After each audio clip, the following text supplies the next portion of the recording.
Tawagin niyo na lamang po ako sa pangalang April. Tubong Aklan. Ang ibabahagi kong kwento sa inyo ay tungkol sa isa sa aking mga karanasan nung ako'y nasa elementarya pa lamang. Kung saan ang paaralang aking pinasukan ay sa kabilang baryo. May kalayuan kung saan kami nakatira. Kailangan ng mahaba-habang lakaran bago makarating sa paaralang ito. Pagsasaka ang trabaho ng aking ama na tawagin na lamang natin sa pangalang Nunat. Habang ang ina ko naman ay gumagawa ng banig, tawagin na lamang natin siya sa pangalang Myrna. 5 kaming magkakapatid. Ang ate ko ay nagtatrabaho sa bayan. Ako ang pangatlo at may 2 pa akong nakakabatang kapatid. Isang araw ng Lunes noong dekada 90. Ika-5 baitang ako sa elementarya at ilang linggo na lang ay matatapos ng klase nun. Nung araw na yun ay pumasok ako ng eskwelahan. Habang nasa daan ay marami na rin akong nakakasabayang kapwa ko naman ding estudyante. Habang naglalakad kami, bit-bit namin yung mga tsinelas gawa ng maputik at madulas kasi ding daanan namin. At sa daanan din yung dumadaan ng mga magsasakang humihila ng mga alaga nilang kalabaw na mayroong kangga. Kinakarga nila ito ng mga sako-sakong palay na inaani. Ginagamit nila ang kangga at pinapahila sa kalabaw para mapadali ang kanilang paghahakot ng kanilang naani nun. Dahil sa maputik ang lugar kung kaya't may mga parte na medyo malalim at lubak-lubak. Nakakatakot din daanan ng lugar, lalo sa gabi, at wala ka pang dalang ilaw. Noong mga panahon na ito ay wala pa mga nakatayong poste ng kuryente sa lugar. At sa gilid ng daanan ay may mga nakahilerang mga puno ng kahoy at may mangilan-ngilan pang mayabong mga dahon. Sa kabilang gilid naman ay mayabong na talahiban. Wala ding kabahay-bahay sa parting yon ng daan. Maliban na lamang sa dulo ng daan ng yon na merong isang bagong tayo na kubo. May matandang nakatirang mag-isa lamang sa kubo na ito. At ang matanda na ito ay kuno-kunong aswang sa aming lugar. Pero kahit ganun kahirap ang daanan, patuloy pa rin kami sa paglalakad ng mga kasama ko. Nang malapit na kami sa kubo ng matanda, napansin ko ang bintana na nakasarado pa rin. At ang silong naman ng kubo ay sako ang nakatakip palibot sa silong. Maging ang mga kasabayan ko sa paglalakad ay nagtataka din kung bakit ganun ang aura ng kubo ng matanda. Sa ilang ulit naming pagdaan sa lugar, ni minsan ay hindi namin nakitang nakabukas ang bintana ng kubo na yon. Palagi yung nakasarado. Bago naman makarating sa paaralan namin ay may madadaanan kaming isang maliit na balon, kung saan doon kami naghuhugas ng aming mga paa at tsinelas. Pagkatapos naming maghugas ng paa ay doon na kami papasok ng eskwelahan ng hiwa-hiwalay. Dahil papasok na nga kami sa kanya-kanya naming silid-aralan noon. Martes, dating gawin para makapasok sa eskwela. Medyo tinanghali na ako ng gising pero gusto ko pa rin pumasok ng araw na yon. Nagmadali akong naligo, kumain ng almusal at nagsipilyo.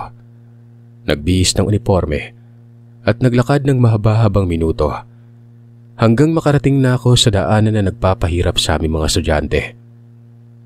Bago ko naman tatahakin ang nakakatakot na daan, ay iniisip ko pa noon na may araw naman kaya kahit ako lang mag-isa ay halos ayos lang naman siguro. Wala namang masamang mangyari sa akin. Pero nang tatahakin ko na yung daanang yon, bagya akong nakaramdam ng konting takot at kilabot.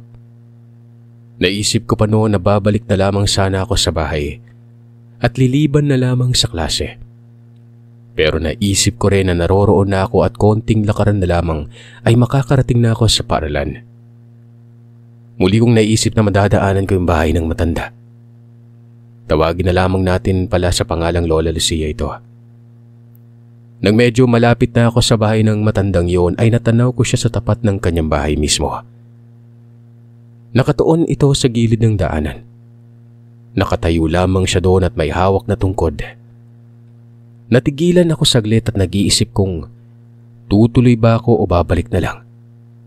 Pero nang ibabaw sa akin ang isipin na konting-konti na lang ay nasa paaralan na ako, kung kaya ang ginawa ko, tumuloy na ako sa paglalakad.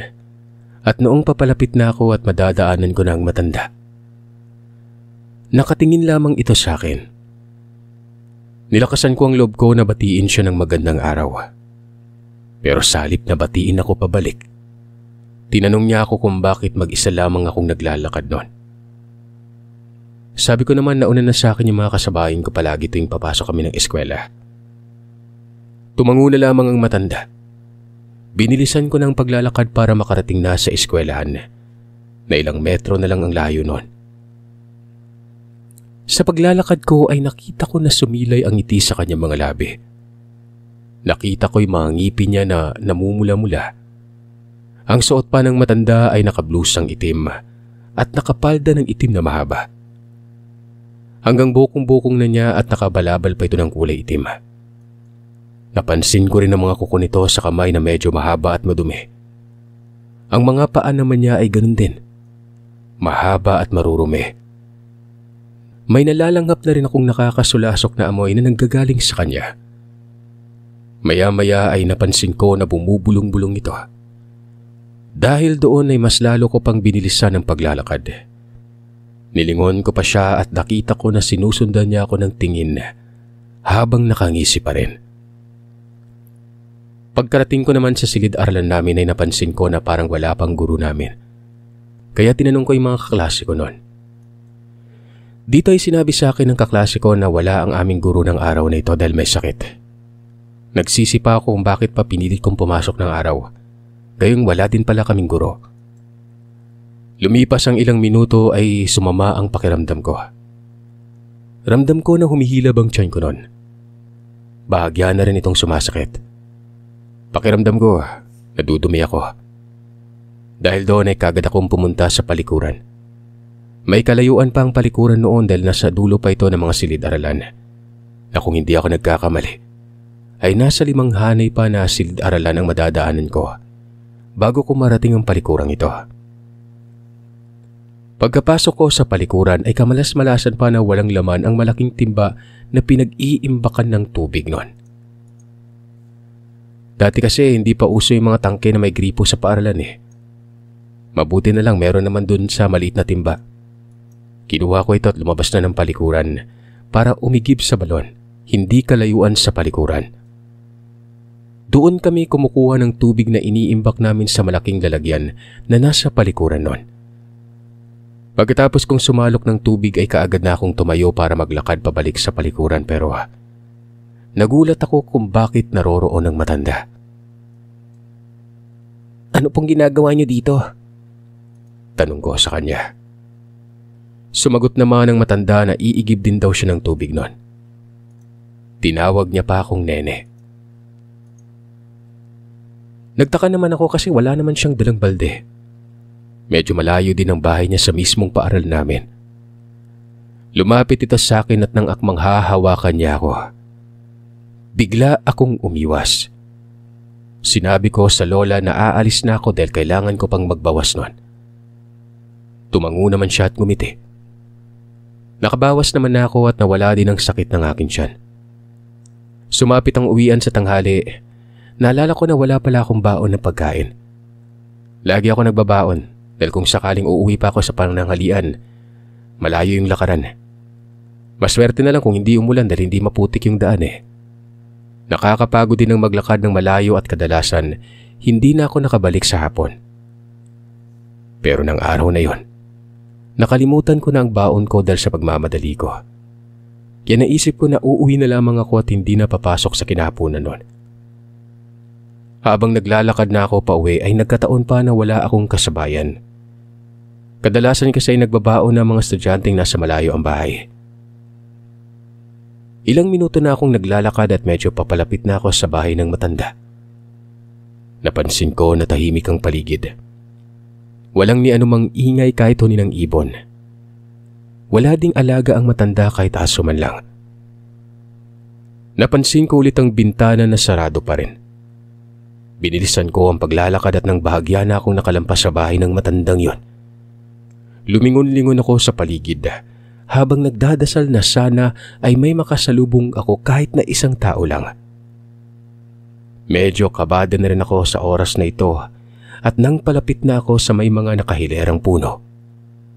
Natigilan ako nang may napansin kong may tao doong nakatayo. Nilakasan ko ang loob ko at nagpatuloy ako sa paglalakad nun. Iniisip ko na baka nangangahoy lang naman ang taong ito. Nang malapit na ako sa kinaroroonan ng tao, naaninag ko at nakilala na ito ay walang iba kundi si matandang Lucia. Nakatingin ito sa akin. Wala itong hawak na tungkod. Nung ilang distansya na lang ang layo ko sa kanya, saglit akong tumigil sa paglalakad. Hinubad ko yung tsinelas ko at hinawakan ko na ng mahigpit. Nagpasalamat ako dahil iniwan ko ng oras na ng bag ko sa silid-aralan. Nang medyo malapit na talaga ako sa matanda ay bigla akong tumakbo ng mabilis ng walang lingon-lingon. Nang sa tingin ko ay malayo na ako sa kinaroroonan ng matanda, naisipan ko na tumingin nun. Hindi ko inakalang sumusunod pala sa akin ang matanda. Kumaripas ako ng takbo at hindi ko napansin ang lubak-lubak na daanan. Hindi ako huminto hanggang natanaw ko na yung bahay namin. Nilingan ko yung matanda pero hindi na siya nakasunod sa akin kaya napanatag ako. Nagpahinga ako saglit bago naglakad papasok sa aming bakuran.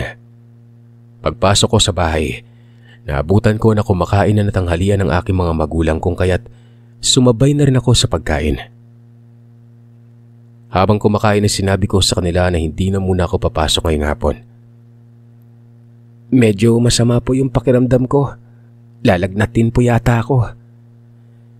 Sinalat naman ni nanay ang noo ko. Napansin niya na bahagya nga yung mainit. Sinabi nito na magpahinga na muna ako at matulog pagtapos ko kumain. Sumapit ang 6:00 ng gabi. Lalong sumama ang pakiramdam ko. Habang nagluluto si nanay ng hapunan namin, ang mga kapatid ko naman ay nagpapakain ng mga alaga naming baboy. Sinabi ko kay nanay na sumakit ang tiyan ko. Ipapakuha kita sa kuya mo ng dahon ng badyang. Lalagyan natin ang tiyan mo ha. Baka mamaya nabati ka na ng aswang sa daan. Nag-aalalang wika nito. Sa mga hindi po nakakaalam, ang itsura ng badyang ay kagaya din ng itsura ng gabi. Pero mas malaki at makati ang dahon nito. At ayon sa manggagamot ay kinatatakutan ito ng mga aswang. Kaagad namang nakakuha na si kuya ng dahon. Pinausukan muna ni nanay ang dahon gamit ang apoy ng gasera. Sinalang niya doon ang dahon ng badyang ng pahapyaw sa loob ng 7 beses. Pagkatapos ay nilagyan niya ito ng asin at langis bago inilapat sa aking tiyan at tinalian ng malinis na tela. Saglit akong nagpahinga sa sofa namin na gawa sa kawayan. Maya-maya ay nagwika na si nanay na maghapunan na kami. Pagkatapos namin kumain ay nagmamatol na si nanay. Ayon sa kanya bakit wala pa si tatay. 7:00 na umano ng gabi pero hindi pa ito nakakauwi. Ang 2 kong kapatid na babae ay magkasamang naghuhugas ng aming pinagkainan noon. Maya-maya ay naglatag na si nanay ng banig. Hubiga na ako habang ang kuya ko naman ay may sarili siyang silid noon. Nang oras na ito ay nag-uusap kami sa sala kung saan naglatag si nanay ng banig noon. Ilang sandali pa ay sinabihan kami ni nanay na tumahimik muna. Ayon sa kanya, parang may naririnig siyang huni ng ibon sa labas. Kasunod nito ay may narinig kaming huni ng ibon na kung tawagin sa amin. Kokok. Ang kokok po ay ibon na kulay pula ang katawan at leeg. Kulay itim naman ang ulo, pakpak at buntot. Ilang minuto din ang paghuni ng ibong yon. Pero makalipas ang ilang minuto, umiba ang huni nito. Unti-unti itong naging huni ng tik-tik at wakwak. Doon ako nakaramdam ng takot. Ang ginawa ni nanay ay pumunta ito ng kusina. Kinuha niya ang itak ni tatay na mahaba.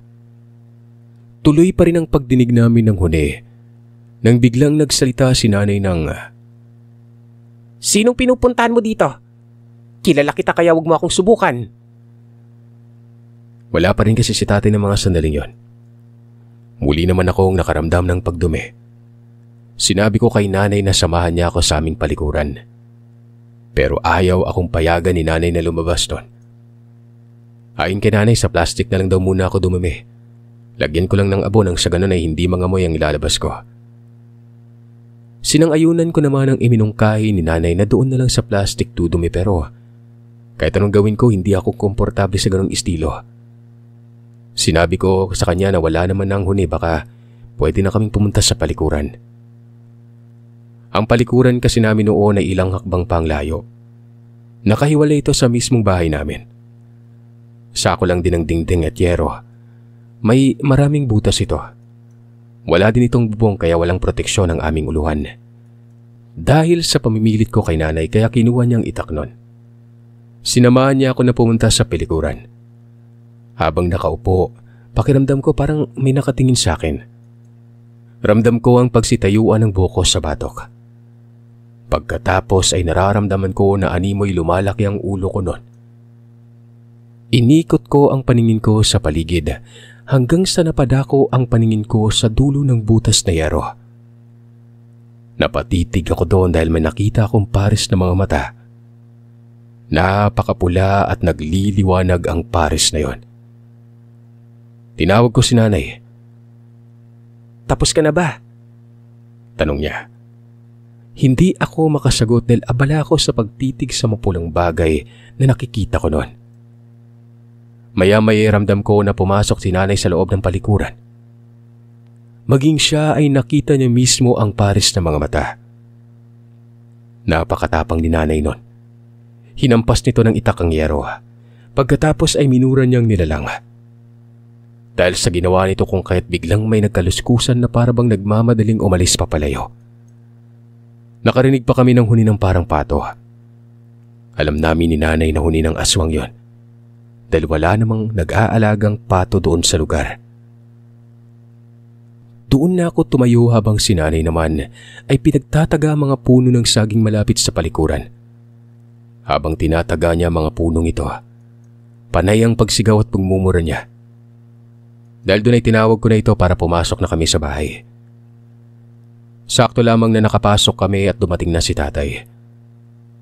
"Anong oras na? Bakit gising pa kayo?" tanong nito sa amin. "Inaaswang na kami dito, ngayon ka palang umuwi." Galit na wika ni nanay nun. Nagulat si tatay sa sinabi na yun ni nanay. Dahil doon ay mabilis na kaming inakay ni tatay papasok sa bahay. Pinakwento sa amin ni tatay kung paano namin nalaman na inaaswang kami. Dahil doon ay tinanong ni tatay si nanay kung tinusok niya ba ng itak ang mga mata nang nakita kong nagbabago nun. Pero sabi naman ni nanay na hindi na niya iyon naisip kanina dahil natakot na rin siya.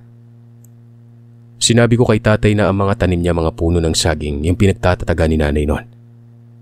Hindi naman nagalit si tatay. Ayon sa kanya ay pangunahing taguan ng aswang ang mga malalaking puno ng saging.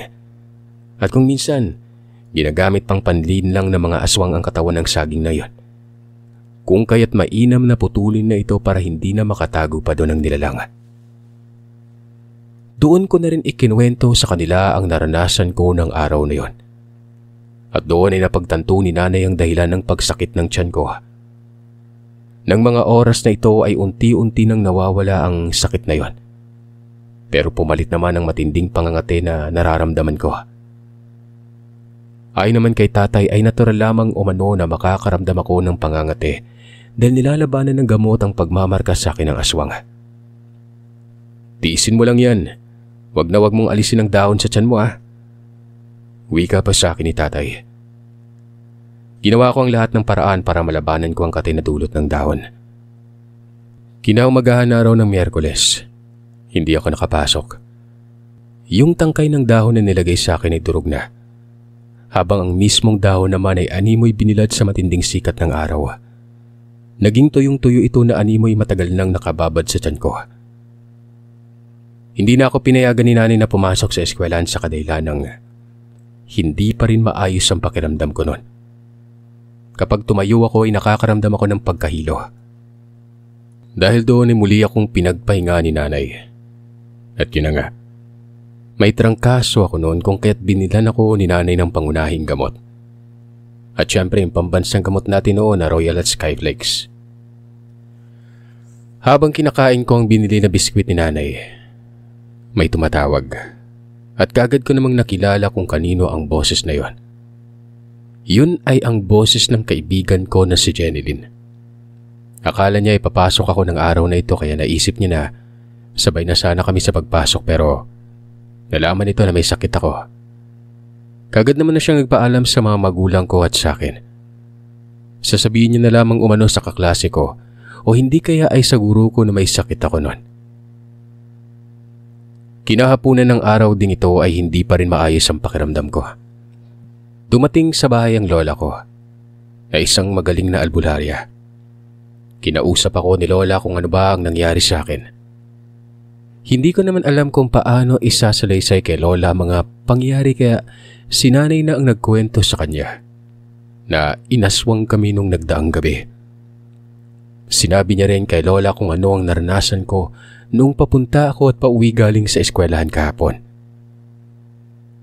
Pinagkainteresan ka na Lusuye, apo. Hindi niya siguro alam na apo kita. Wika ni lola. Ayon pa sa kanya ay mababa ang dungan ko.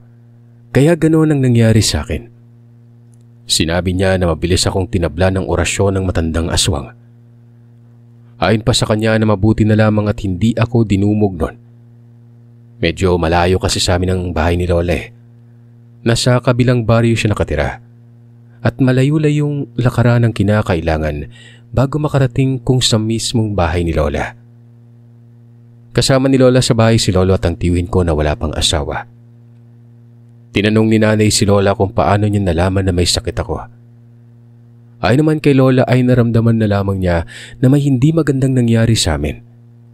Kaya't pumunta ito sa bahay at dumalaw. Ayon sa kanya ay pumunta siya sa bahay para alamin kung meron nga bang hindi magandang nangyari. At hindi nga siya nagkakamali. Dagdag pa niya na dapat noong mga nakaraang araw pa sana siya dadalaw sa amin kaso may ginagamot siya na anak ng kumari niya. Sinabi nito na ilang araw na may sakit yon. Naisip ko na siguro ang gabay ni lola ang nagparamdam noon sa kanya na may sakit ako. Dati kasi habang nagkikwento si lola sa aming mga apo niya, ay nabanggit niya ang kanyang gabay. At sa pagkakatanda ko pa na isang kapre yon. Pero hindi ko na yon na binanggit pa sa kanya. Noong mga panahon kasi na ito ay hindi usong pumunta sa doktor o ospital para magpatingin o magpagamot kung may nararamdamang hindi maganda sa katawan. Kaya kadalasang takbuhan pag magkapilay ay hilot. At kung sa buntis, kumadrona. At sa albularyo naman kung sa pakiramdam ay masakit at parang inaaswang. Lalong-lalo na yung mga malalayo ang mga tirahan. Lalo na kung bandang bundok ng tirahan.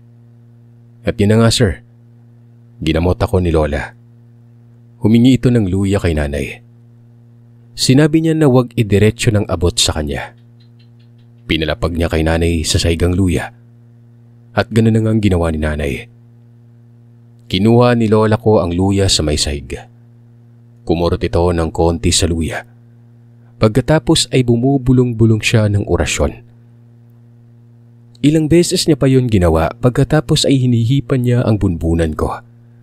At gamit ang luya ay ginuhitan niya ng pakrus ang noo ko at mga pulso ko.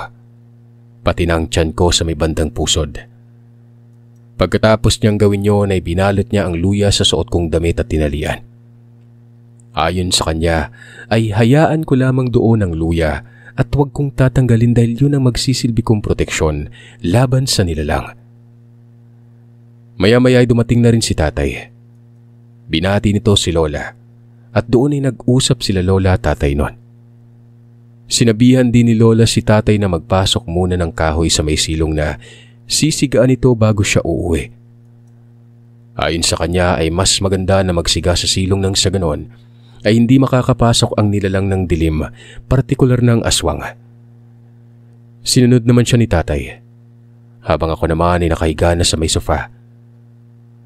Hindi nagtagal ay nakaidlip naman ako. Makalipas ang isang oras ay ginising na ako ni nanay para maghapunan na. Maaga talaga kami naghahapunan noon dahil pagpatak ng 7:00 ng gabi, matutulog na kami. Natuwa ako ng gabing yon dahil sa bahay natutulog si lola. Gustong-gusto namin magkakapatid pag pumupunta ito. Marami kasi itong kwento tungkol sa kanyang mga karanasan sa panggagamot. Marami pa. Pati din kaming magpipinsan sa tuwing magkasama-sama kami.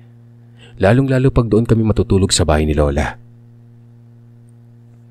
Habang naghapunan ay kinakausap ako ni Lola tungkol sa matandang si Lola Lucia. Sinabihan ako ni Lola na umiwas ako sa matanda kapag makakasalubong ko ito sa daan. Ayon din sa kanya na wag magpapahawak. Lalong-lalo na sa ulo ko dahil pwede akong matampong ng aswang kapag nahawakan ako nito sa ulo. Ayon pa sa kanya kapag nakikita ko si Lola Lucia, magbulong ako sa isip ko na aswang-aswang at purya usog. Nang sa ganoon ay mauunahan ko siya sa dungan. Ayon pa kay Lola na kailangan ay ako ang unang babati sa matanda. Nang sa ganoon ay hindi nito ako matalo sa dungan. Sinabi ni Lola na kaya sumakit ang tiyan ko dahil nausog din ako ng matanda noon. Sinabi ni Lola na tinaasan na niya ang dungan ko. Ganon pa man ay hindi ko alam kung paano niya ginawa ang pagtaas nito. Marahil nga ayun na ang mga orasyon na ginawa niya kaninang pagbulong-bulong ng kung anong dasal habang ginagamot niya ako. Pagkatapos ng hapunan at nakapagligpit ay nahiga na kami. Masaya ako dahil katabi ko si Lola. Maayos naman na lumipas ang gabi na wala namang paramdam o huni kaming narinig. Marahil ay alerto na ang aswang na nasa bahay si Lola ng gabing yon. Kinabukasan naman ay maaga pang umuwi si Lola. Ayon sa kanya ay marami pa siyang gagawin sa bukid. Mahilig kasing magtanim si Lola ng mga gulay, bulaklak na halaman at prutas. Nagsisilbi niya rin itong kabuhayan dahil maraming bumibili sa kanya. Araw ng Biyernes, umuwi si ate galing trabaho dahil day off niya tuwing Sabado at Linggo. Muli siyang babalik tuwing Lunes na umaga. Pasado 5:00 na nang dumating sa bahay si ate. Bihira lang ang mga sasakyan na bumabiyahe galing bayan papunta sa aming lugar. Kung mula naman sa pinakabayan ay dinadaanan kaming shortcut para mapabilis ang aming paglalakad pa uwi sa aming baryo. At ang daanan din yun ay masasabi ko din na medyo liblib. Maraming talahib at maraming nagtataas ang mga punong kahoy. May mangilan-ilang mayabong ang mga dahon ng malaking punong kahoy na yon. Yung mga bahay pa sa lugar na yun ay malayo ang agwat sa bawat isa. Sa unang pagkakataon ay nagkaroon ng karanasan si ate sa daanang yon. Ayon sa kanya, natagalan siya sa pag-aantay ng masasakyan pa uwi sa aming lugar. Nakatambay lamang siya sa gilid ng kalsada at nagbabaka sakali na may dumaang tricycle noon. Bihira lang talagang bumabiyahe ng tricycle papunta sa lugar namin. Konti pa lamang ang may tricycle at bihira lamang ang pumapasada papunta sa aming lugar. Hindi pa masyadong uso noon ang angkas. Kalahating oras nang naghihintay si ate pero walang dumadaan noon kaya naisipan niyang maglakad-lakad na muna. Nagbabaka sakali na meron siyang makakasalubong na tricycle. Meron namang dumaan pero punong-puno yun ng mga estudyante. Naisip ni ate na kapag maghihintay pa siya, ay mas lalo siyang gagabuhin pa uwi. Dahil mula sa bahay ay nasa kalahating oras ang biyahe papunta nga sa amin. Mula naman sa amin ay kailangan pang maglakad ng kulang-kulang 1 oras bago makarating sa sitio kung saan kami nakatira. At dahil pahinto-hinto ang tricycle, marami ang mga bumababa kung kaya't natagalan pa si ate na nakarating sa amin noon. Sa awa ng Panginoon, nakarating ito bago pa tuluyang dumilim. Pero dahil sa may kalayuan ng sitio namin kaya inabot pa rin siya ng dilim sa may daan. Ayon kay ate, habang naglalakad siya ay may nakasalubong siyang matandang nakabalabol ng itim. Nakablusang itim at mahabang palda na hanggang sakong. May hawak din itong tungkod na ginawang baston. Pasalubong ang paglalakad ng matanda sa kanya. Tiningnan nito sa muka ang ginang kaya nagkatitigan silang dalawa. Kung kaya't nakikilala naman ni ate ang matanda. Yun ay walang iba kundi si Lola Lucia. Dahil doon ay hindi niya pinansin ang matanda dahil naririnig niya rin na kuno-kunong aswang ang matanda sa lugar namin. Dumiretso ito sa paglalakad. Pero nang lumampas na siya sa matanda, ay may naamoy ang ate ko na nakakasulasok.